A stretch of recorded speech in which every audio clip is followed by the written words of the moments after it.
ఏం చూస్తున్నాం మనం? ఏం చూడగలుగుతున్నాం ఆత్మీయతలో? మన పితరులు ఏం చూశారు? భక్తులు ఏం చూశారు? విశ్వాసులు ఏం చూశారు? ఒక్కొక్క మాట ధ్యానిస్తుంటే మన భక్తి జీవితం, మన ఆత్మీయ స్థితి ఎక్కడికి ఆగిపోయిందో అనిపిస్తుంది నాకు.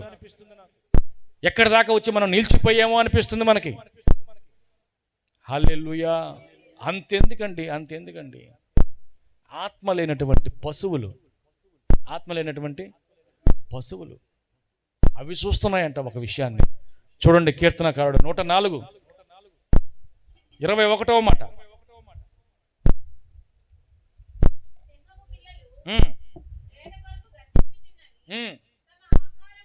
తమ ఆహారమును దేవుని చేతిలో నుండి తీసుకొన చూచుచున్నవి.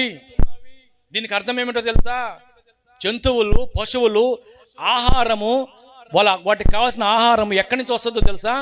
దేవుని చేతిలో నుండి వచ్చుట అవి చూస్తున్నాయంట. గట్టిగా చప్పట్లు కొట్టి ప్రభు నామాన్ని మహిమపరుస్తాం. హల్లెలూయా. వాటిలన్నింటికి ఆహారం ఎవరు సిద్ధపరుస్తున్నారండి? దేవుడే సిద్ధపరుస్తున్నాడు. వాటికి ఆకలైనప్పుడు, ఆహారం కావాల్సినప్పుడు ఆకాశం ఉన్న దేవుని వైపు తలెత్తి చూసినప్పుడు ఆ ఆహారం ఎవరి చేతిలో ఉండటం అవి చూస్తున్నాయంట. అవి మేలండి మనకంటే కూడా. నేను భక్తిపరురాలని ఏమండి బైబిల్ ఒకటి చేతిలో పెట్టుకుని ఆదివారం పరుగున వచ్చేస్తే కాదు. కనీసం అదైనా చూసావా నువ్వు? నీ ఇంటి ముందు నిందే కుక్క, నీ ఇంటి ముందు నిందే పశువు, అది మేలు.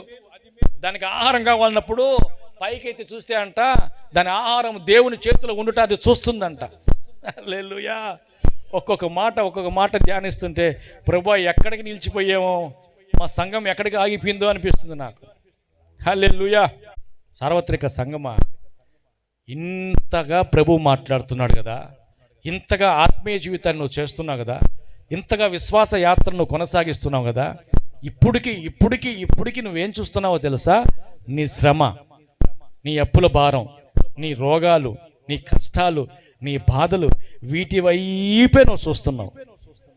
దేవుని వైపు చూసి విశ్వాసంగా నడిచే వాళ్ళు ఒక్కరైనా ఉన్నారేమో అని ఆయన పరిశీలిస్తున్నాడు.